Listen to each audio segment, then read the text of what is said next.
Oi, gente, e aí, como estão? Então, nesse assunto, tá, de, de geografia, nós vamos falar sobre agricultura e sobre o solo, tá? Eu vou também falar sobre o último assunto daí, de geografia, ainda nesse vídeo, né? Que fala sobre da Revolução Verde à biotecnologia, tá? Sobre as condições climáticas, etc. Então, vamos encerrar geografia neste vídeo, tá? Então, vamos fazer como assim os outros vídeos, né? Respondendo através né? Explicando através das perguntas, ok? Então, assim, na número 15, como é chamado um conjunto de técnicas utilizada para cultivar plantas? Indústria, comércio, pecuária ou agricultura? Essa tá mamão com açúcar, tá? Então não precisou nem eu ler o conceito de agricultura, tá? Aqui, bem tranquilo, né? Na 16, são consideradas inovações agrícolas o quê?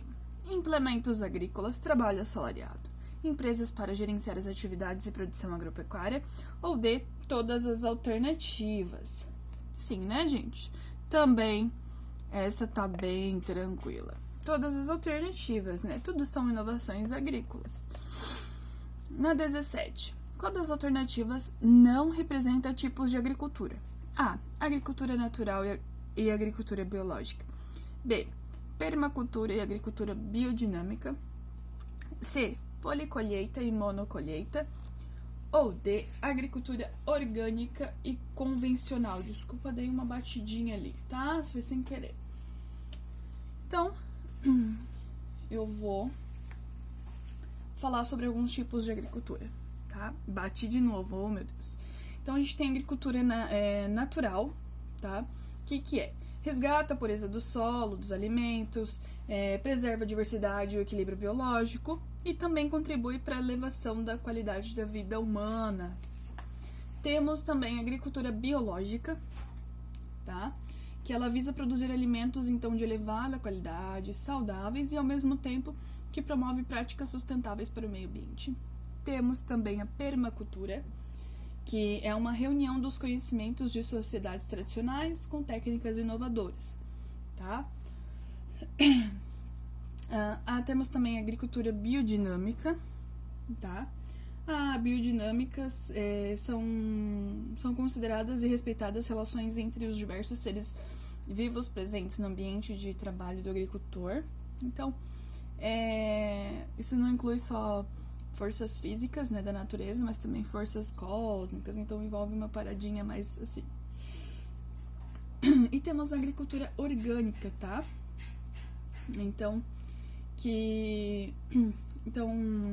a principal preocupação e objetivo, né, dessa agricultura orgânica é garantir a saúde no consumo, né, dos alimentos. Então, diminuindo ou eliminando a presença de agrotóxicos. Então, os únicos que eu não falei são policolheita e monocolheita. 18. Nos Estados Unidos, as grandes propriedades se organizaram em belts, os cinturões, em função das condições do clima, do relevo e do solo, tá? No Brasil, temos os cinturões de A, soja, B, cana-de-açúcar, C, laranja ou D, todas as alternativas. Então, assim, nessa questão, o que significa ali os cinturões, né? Então, em função das condições do clima, relevo e do solo, é como se fosse quem são os principais, né? Da agricultura aqui no Brasil, por exemplo. A soja, a cana-de-açúcar, laranja ou todas as alternativas, né? Quem conhece sabe sim que que são todas as alternativas, né? 19. Então, que tipo de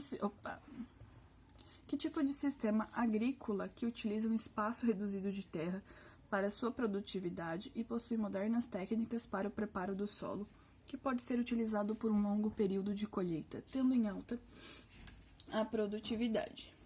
Então, assim, existem os sistemas agropecuários, tá? Que são 2 sistemas de produção.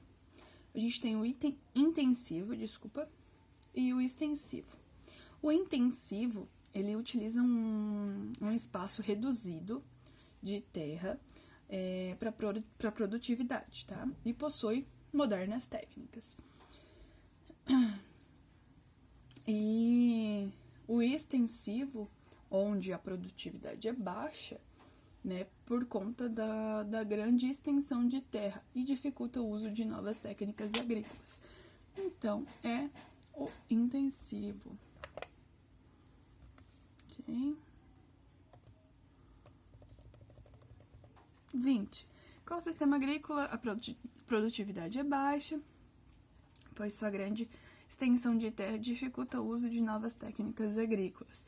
É um sistema que prejudica o solo, tornando-o esgotado e pouco produtivo, podendo mesmo causar erosão devido à grande rotação de terras sem os devidos cuidados. Então, eu acabei de falar, extensivo, né? 21. Como é chamada a degradação da terra, solo, né, dos recursos hídricos, vegetação, em áreas áridas ou semiáridas, cujas causas podem ser explorações feitas pelo homem, a fragilidade do próprio ecossistema ou ainda as condições climáticas diversas. Desertificação, erosão ou lixiviação, ou nenhuma das alternativas, né? Então, assim, vou explicar o que é cada um deles, né? Então, a desertificação é a degradação de terra, tá? As causas podem ser as explorações, sim, feitas pelo homem, a fragilidade até do próprio solo, né, do ecossistema, ou ainda as condições climáticas, tá? A erosão é um processo de deslocamento de terra ou de rochas, tá? E a lixiviação é um processo causado pela chuva, tá? Então, podemos falar que é a desertificação. 22. Como é chamado o processo de deslocamento de terra ou de rochas? Sim, acabei de falar, né? A erosão. Opa!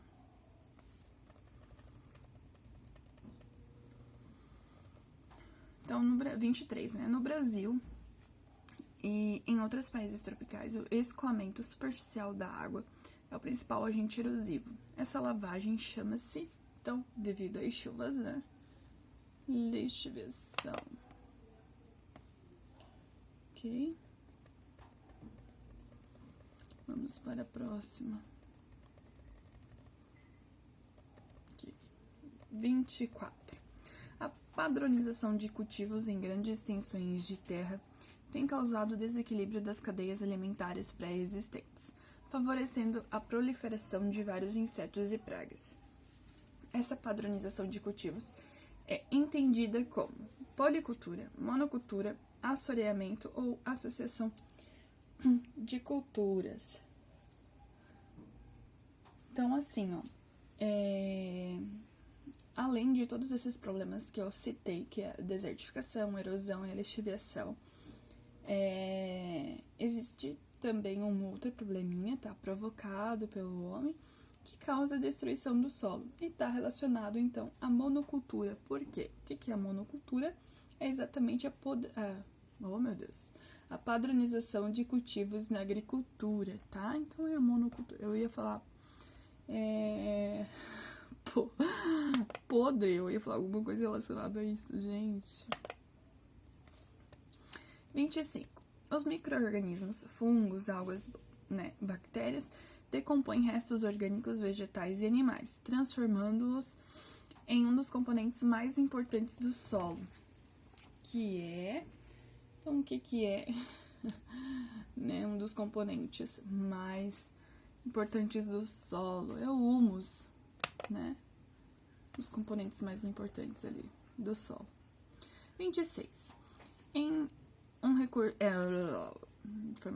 é um recurso natural muito importante. É o único ambiente onde se relacionam os 4 elementos: rochas, água, ar e biosfera. O texto se refere ao água, céu, solo, ar. Então, assim, a gente tá falando do solo, então não faz sentido ser outra coisa, ok? 27. A formação do solo se dá de forma gradativa, com o acúmulo de pequeníssimas partículas. O elemento principal para explicar a formação é o clima, já que essa formação resulta da desintegração e da decomposição das rochas através do A. Pluralismo, B. Intemperismo, C. Urbanismo ou D. Calcário.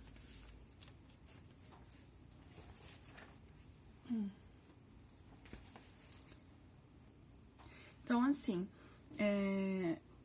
essa decomposição, né, e desintegração e decomposição das rochas se dá através de um choque de temperaturas, tá? Então, esse choque de temperaturas se chama intemperismo. Ok? 28. O Brasil vem perdendo anualmente milhões de toneladas de solo. Para que isso seja amenizado, foram desenvolvidas algumas técnicas. Quais são essas técnicas? Então, assim, antes de tudo isso, né, existem algumas maneiras, né, de como conservar o solo e evitar essa erosão, né, que né, as rochas ali e a terra, tá? O deslocamento, né, da terra e das rochas.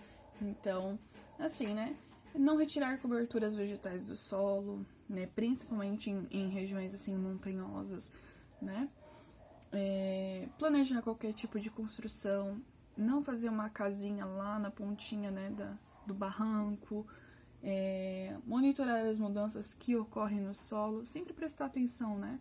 Às vezes a gente passa batido assim, não é nada, isso não é nada, e às vezes acaba, né, provocando uma coisa muito feia. E realizar o reflorestamento de áreas devastadas, né?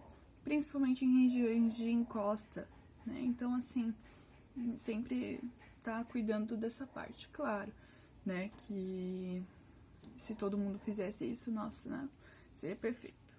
Mas evitar, pelo menos, né? Sempre cuidem com esse tipo de coisa, principalmente com construção, né? Porque, claro, não tem outro lugar para construir, poxa, né? Não vou falar assim, não, mora na rua para não desbarrancar a terra. Mas evitar, né? Se tem a opção de não, então evita. E na agricultura, daí a gente vai ter algumas técnicas para evitar essa erosão, tá? Então existe o terraceamento, que são cortes formando degraus, tá? Nas encostas das montanhas, assim. Então, se a gente vê passar por algum sítio, alguma coisa assim que tem aqueles barrancos e daí parece degrau, então é terraceamento. Curvas de nível, que consiste em arar o solo e depois fazer a semeadura seguindo as cotas, né? Associação de culturas, então, para evitar a exposição do solo à erosão. Então, é comum plantar leguminosas entre uma fileira e outra, tá? Então, por exemplo, nos cultivos de café, algodão, então plantar um produto semelhante. Rotação de culturas, tá? Que é o cultivo alternado dos produtos. Então, agora eu vou plantar tal coisa, daí no próximo eu planto outro. Então, fazer essa rotação, tá? O afolhamento, que é o terreno dividido em 3 partes.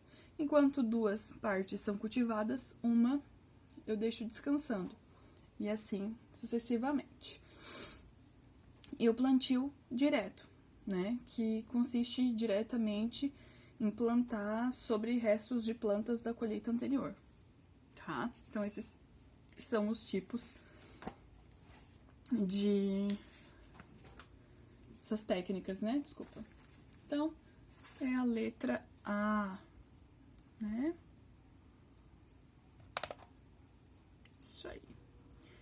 Agora vamos para o último assunto, que fala da Revolução Verde, a biotecnologia. Tá? Foi mal aí, gente. Opa, aqui. Então, 29. Que expressão foi utilizada em referência a um programa? Surgiu com o propósito de aumentar a produção agrícola através do desenvolvimento de pesquisas em sementes, fertilização do solo e utilização de máquinas no campo que aumentassem a produtividade. Então, a gente acabou de falar. A Revolução Verde, né? Então, sobre a biotecnologia, se pode afirmar o quê? A. É um conjunto de técnicas que envolve a manipulação de organismos vivos para obtenção de produtos específicos ou modificação de produtos. B. Prejudica muito o meio ambiente. C. Não traz nenhum benefício para a humanidade. Ou D. É uma técnica antiga da agricultura.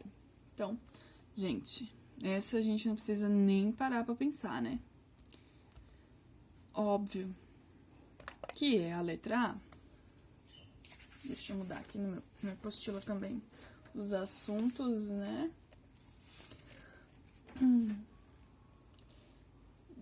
31. É um instrumento essencial para se conseguir uma garantia de fornecimento de alimentos em nível global, estabelecer setores agrícolas sustentáveis nos países em desenvolvimento, atender a requisitos ambientais. Esses fatores estão relacionados a, sim, biotecnologia. Gente, sim, ó, são tudo só o nome do assunto, viu? Não tô nem fazendo nada. 32. A agricultura atual expandiu-se após as grandes guerras, com o emprego de sementes manipuladas geneticamente para o aumento da A. Mão de obra artesanal, B. Inflação, C. Produtividade ou D. Dívida externa. Outra que não precisamos nem parar para pensar. Óbvio, né? Que é para produtividade. 33. Dentre os principais fatores que influenciam a produção agrícola, destacam-se A. As condições populares, B. Condições planetárias, C. Condições climáticas ou D. Nenhuma das alternativas. Então, assim, até no assunto anterior a gente falou, né, que tem intervenção aí. 34. O estado momentâneo da atmosfera é denominado o quê? Agora a gente vai falar sobre as condições climáticas, né? Então, nós temos, dentro das condições climáticas, a gente fala muito sobre o tempo e sobre o clima. E a gente não sabe a diferença entre eles. O tempo é o estado momentâneo da atmosfera, ou seja, o tempo é quando está chovendo, nublado, sol ou úmido. Ah, o tempo tá, né? Está chovendo hoje. Então, hoje é um dia chuvoso, né? Amanhã uma frente fria, algo assim. E o clima é o estado da dinâmica da atmosfera. Tá? Então, no caso, nos dirá se hoje será um dia frio ou quente. O clima em Joinville é quente. Tá? Então, essa é a diferença. Então, o estado momentâneo da atmosfera é o tempo. E o estado da dinâmica da atmosfera, clima. Agora, quando a Terra gira em torno de si própria, é o quê? Rotação ou translação?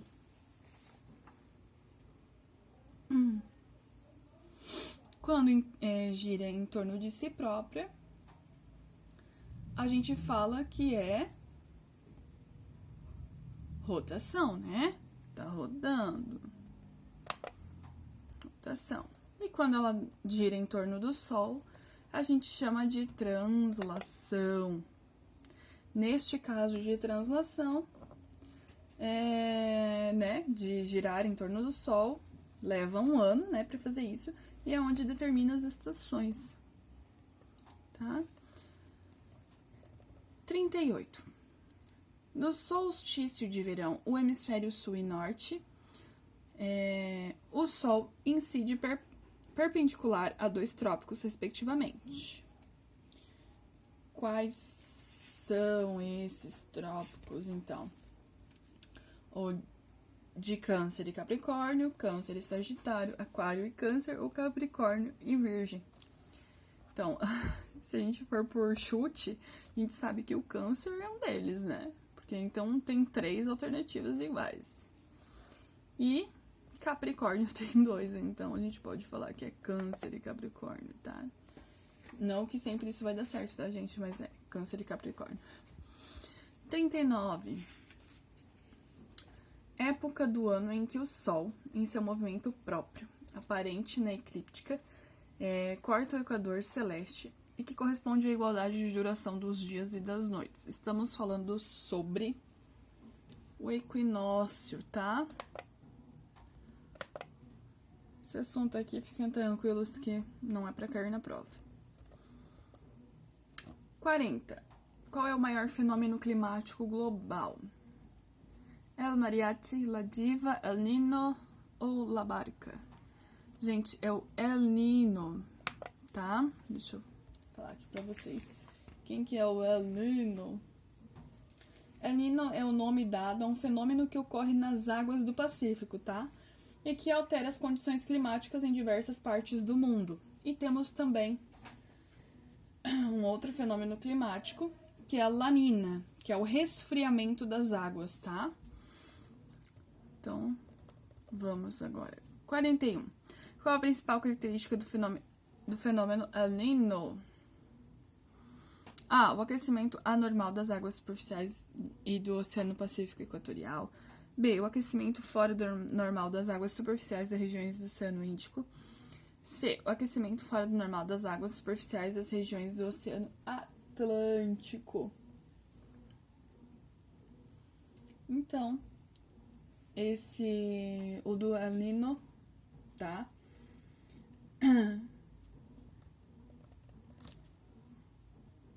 Vai ser o aquecimento anormal das águas superficiais e do Oceano Pacífico Equatorial. É o inverso, basicamente, da La Nina. 42. Qual a principal característica, então, do fenômeno La Nina, tá? É o resfriamento, tá? Então, aqui. É o oposto mesmo.